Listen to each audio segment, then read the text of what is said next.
Imagine an annual mountain of debris, 50,000 football stadiums stuffed to the brim every year, just in the USA. Construction and demolition waste isn't a small problem. It's over 35% of all solid waste heading to American landfills. Globally, each of us tosses out 600 pounds of this CMD waste annually, the equivalent of discarding a whole refrigerator each year. Over 40% of what clogs up US landfills isn't your typical household garbage, it's construction site leftovers. Concrete alone accounts for 455 million tons of this massive heap.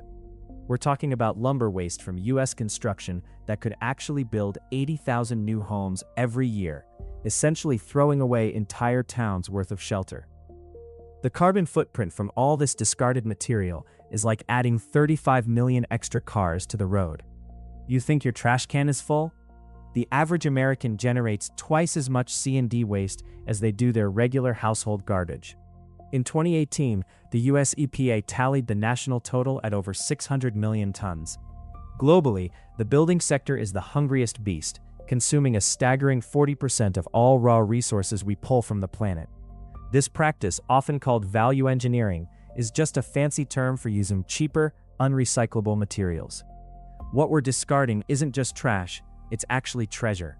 Picture a fast-ticking clock over a construction site, its counter surging by 317 tons every single minute.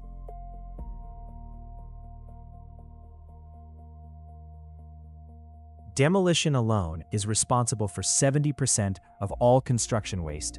Imagine that, tossing out 7 out of every 10 building components. But the real problem starts much earlier.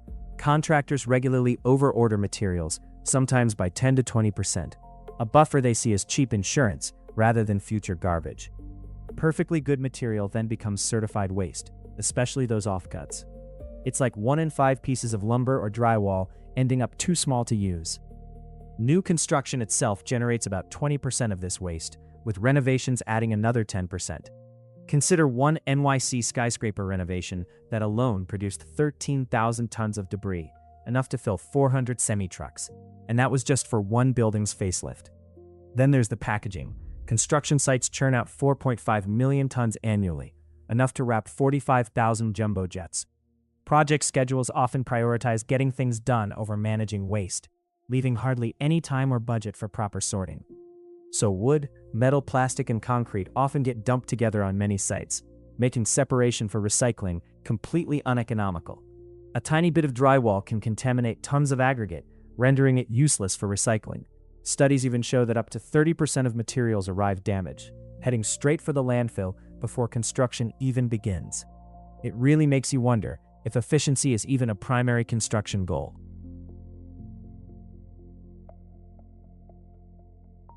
Here's something wild.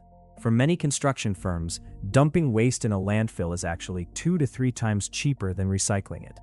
It's this economic reality, a messy mix of super low landfill fees and zero infrastructure for processing building waste, that drives it. In some US states, you can bury a ton of trash for a mere $25, which is frankly insane if you think about who's going to deal with it later.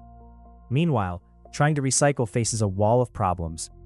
Just getting that waste to a specialized recycling plant can cost an extra $50 to $150 per ton in transport, practically doubling the price.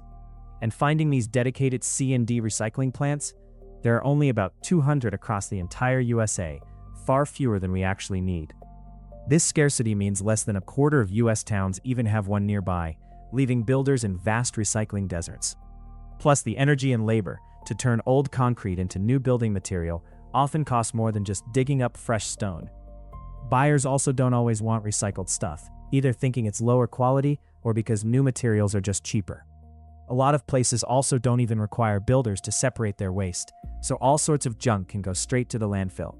Recycling means a dozen different piles, landfills just need one big pit. It's a simple math problem. Governments could offer tax credits of $5 to $10 a ton to encourage recycling, but that almost never bridges the gap. So we're stuck in this economic trap where speed and cheap upfront costs always win over caring about the planet later.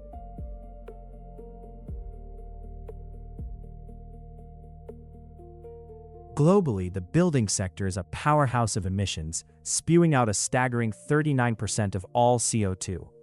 And the waste from our construction and demolition, it's a tangled mess affecting everything on this planet.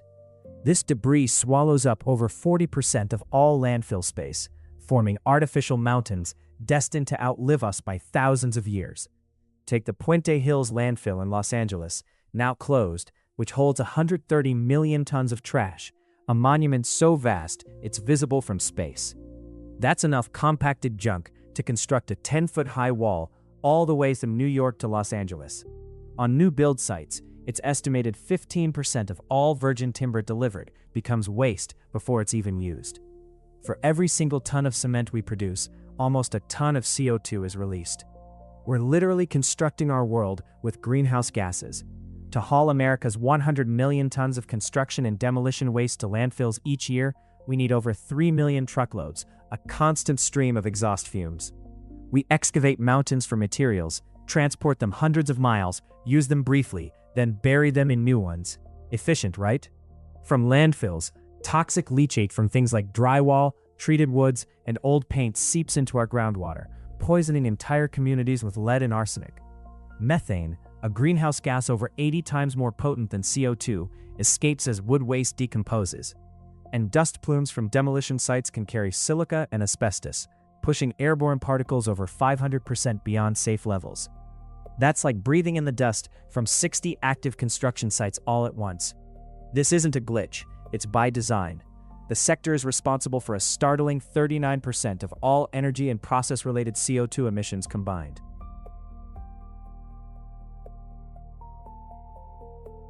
While the scale of waste is daunting, a revolutionary vision is taking root: the circular economy, aiming to drastically cut waste by up to 90%. This isn't just wishful thinking, it's engineering. Reuse is paramount, salvaging structural steel beams and bricks, which often retain 85% of their original strength. Imagine building with components already tested for decades. Advanced recycling transforms concrete into aggregate, cutting virgin material demand by 60%. That's enough to build 3,000 pyramids annually if you needed them. Design for disassembly, or DFD, integrates material recovery from the blueprint phase, aiming for 80% separable components for easy deconstruction. It's like constructing with Legos, knowing every brick is destined for future use. Scientists have studied this for 30 years, and the progress is remarkable. Modular construction, assembling prefabricated units, slashes on-site waste by up to 70% and builds projects 50% quicker.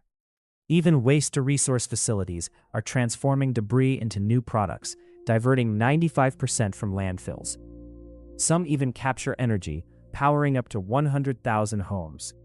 Policy is key too. Extended producer responsibility holds manufacturers accountable for product life cycles, with Europe targeting a 70% recovery rate for construction and demolition waste by 2025. It's the industry's glow-up, trading single-use habits for a sustainable, reusable wardrobe. Global initiatives, like the World Green Building Council, drive these practices across 70 countries, aiming for 100% circular buildings by 2050. This shift promises billions in savings and significant CO2 reduction. What does this future look like?